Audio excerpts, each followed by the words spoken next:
Thanks for tuning in to the Urban Scope podcast. I'm back with another WNBA review, and I'm talking about the WNBA draft from Monday night. It was excellent coverage from the draft, an excellent setup. It seemed like they pumped more money into the draft. It seemed like they invested more into their future, and it shows that they're growing in the right direction. So, um, just to get into the draft a little bit, the Washington Mystics had 3 first-round picks, which was much needed for their development of their team.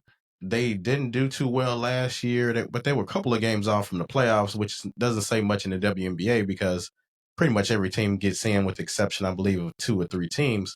But nevertheless, they had a lot of improvements that they need to make, and I believe they made those, and I'll get into those in a little bit. But Chicago Sky and Dallas Wings had 2 picks as well. Of course, Paige Beckers, as predicted, was the number 1 pick in the draft. Excellent choice, excellent shooter, a franchise changer, someone who will uplift that franchise along with Erica. Um, just an excellent time for Dallas, especially with the other teams. Dallas, Wings seem like to be going in the right direction opposed to the Mavericks or the Cowboys. But nevertheless, I think the Connecticut Suns had the best draft, and they should have had the best draft because they let a lot of pieces go. All of their starters from last year are no longer with the team, so they had to replace and replenish and pretty much rebuild the entire team. But I think they had the best draft. They just drafted Sanaya Rivers. She was very good at North Carolina State. I loved her game. Very tall, agile, long player. Can defend. Can do some scoring, but I think she could work on the scoring a little bit. But she's definitely a threat on both sides of the basketball. Nisa Morrow, which is one of my favorite players in this draft. Her rebounding is exceptional. She can score a little bit. I think she has to work more on her post moves, but as far as rebounding and defense, you're going to get an elite player that will translate automatically to the WNBA. Then also you have Rhea Marshall, who's from that USC team with Juju Watkins and Kiki Arifin. I believe Rhea Marshall was one of the best rebounders on their team. She also can score as well and shoot a little bit of the mid range. She'll be an asset to that team to go with Stephanie Dawson, who mostly scores out on the perimeter. But um, and then those players that came in will be mixed with Marina Marbury, Lindsay Allen, and Tina Charles. Tina Charles is an exceptional rebounder as well. I do believe now Washington will have the deepest front court in the WNBA. At first, I thought Chicago Sky was on that trajectory, but with the recent draft, I believe the Washington Mystics will eventually keep that, will get that title as long as everything stays fit. As long as they can keep those players, rather, I should say. I like Chicago's draft as well. I was an advocate for them drafting Pow Pow from South Carolina, but after what happened in the tournament, and I believe she wasn't aggressive enough in most of those games, she couldn't get a shot off. She needs, picks and screens and pin downs to get her shot off. She's not really looking for a shot, even though she has an excellent shot. She just doesn't look for it enough. I think she kind of fell in the draft. But nevertheless, they went with Haley Van Lith, which will also give them excellent guard play. She's a tougher player, I believe, than Pow Pow. She also can look for her own shot and then get other players involved. She comes from a bunch of different teams, so she's been in different systems, so she can adjust to any different coaching style. And I believe she was the best fit for Chicago at that pick. Excellent choice, especially like I talked before. Chicago Sky has excellent front court, but they needed some point guard play, especially with losing Kennedy Carter, and they lost Dana Evans.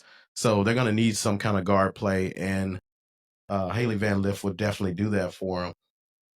But they still have Ariel Atkins. They drafted Maddie Westbell from Notre Dame as well. She's an excellent mid-range shooter. She comes from good coaching, a good system, a disciplinary type of system. So she'll be able to translate, I believe, immediately to the league. She might have to get a little bit more physical, but upping a level, you always have to get more physical, and I think she'll figure it out. But Maddie Westbell is a very good addition for them as well.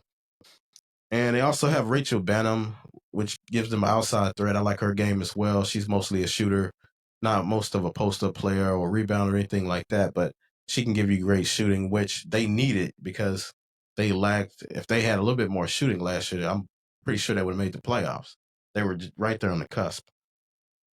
But like I talked about earlier, Dallas Wings enhanced their guard play, not only getting Paige Beckers, but Isaiah James from North Carolina State, which she was a tough guard as well. She used to get hurt a lot, but she would come back in games. She was very tough, very creative. She has that Allen Iverson type game where she can create her own shots. She can go between go go to the trees of the taller defenders and get her shot off. And she's very crafty and quick with her moves as well. So size for her won't be an issue. She can get her shot off very good. So, but overall in this draft, I believe Dominique Malonga will have the quickest impact and the fastest translatable game, just because of her size and her skill set and her shot blocking and rebounding. Now she was um, she's from France, so she played in a professional system already. She'll already, know a lot of the game and the physicality, I believe. So I believe her game translates the fastest. Of course, the tallest player is going to translate the fastest because they're right there next to the rim. They can easily defend with the long arms. And I believe she will be eventually, the fastest that will translate to the WNBA. I'm not saying she's going to be the best. That's yet to be seen who will be that. Hard to predict that as well, but I believe she will have an immediate impact on the league from what she's asked to do. But Washington will take some time, just a lot of youth that they would have. Citron, which I'm a huge fan of Citron, Kiki Arifin, and Georgia Amore, which will be good pickups as well that they picked up. Um, Citron, I believe, was one of the most underrated players on that Notre Dame team. Just being able to hit big shots and save them in big moments, getting key rebounds, defending. She can do it all. And like they talked about in the draft, she's the best on ball defender, they believe. I can, I've seen that up and close. Well, not up close and personal, but on TV. I've seen it several times where she were able to stop defenders and make key plays and just being all around hooper. So, and Kiki Arifin, like I said, she has great post moves, and I think she needs to work on her mid-range game a little bit to expand out just a little bit more. She doesn't have to, but it would be a great asset for that Washington team as they try to improve. And Georgia Amore might be the shortest player in the draft, but she's the most skilled. Coming off that step back jumper to get a shot off. She's able to move amongst the trees like Isaiah James does. She is very fluid in her movements and she's very smooth with her game. I believe she'll be the star for that Washington team. She needs to average probably close to 25 points a game for them to be successful because they're young. They're going to have to figure things out. They're going to be, first time playing with one another. A lot of their starters will be rookies. So they will have to figure it out pretty fast. But I think Cheyenne Sellers was the sleeper of this draft. Seeing her play in Maryland and watch her defend against Juju Watkins was something I wasn't expecting. She was a longer defender, big defender, physical. She's not much of a scorer. I think she has time to improve that, but as long as you can play defense, she will make your way on the court. And I believe she will cause fits for many of the players because Juju Watkins is bigger than Caitlin Clark and more physical than Caitlin Clark as well. And I believe she will cause problems for Caitlin Clark on that matchup. So that's a matchup I'm definitely looking forward to watching, and you should be as well. But with her physicality and just her skill set on the defensive end alone, I believe she'll figure out the offensive end and become a force within the WNBA. But I think she is a sleeper in this draft.